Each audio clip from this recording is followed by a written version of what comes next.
Demak, tezgina o'tib ketamiz. Chunki Portugaliya tinimsiz hujum qilyapti. Tarkiblarni tezgina o'tamiz. Mana ichkariga uzatma. Hujum davom etadi. Yetkazib berish kerak to'pni bu yerga. Mendes orqaroqda.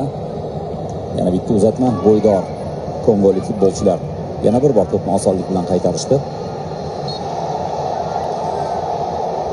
Aksel Tuanzebe 4-chi, 3-chi raqamda Steve Capuadi, qanotlarda 2-chi raqamda Aaron Van Bissaka.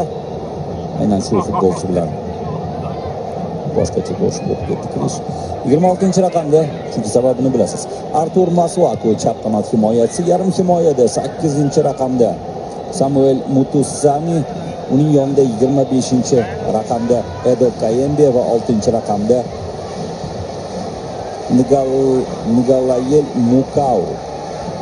Hujumda 17-chi va 20-chi raqamda Cedric Bakambu va Yoan Wissa. Siz bu futbolchilarni yaxshi taniysiz. Yoan Wissa Newcastle hujumchisi. Ronaldo to'p bilan jarima maydonchasida, Cristiano to'pni orqa tarafga qoldiradi. Bosh murabbiy boya aytib o'tgandek Sebastian Dzaba.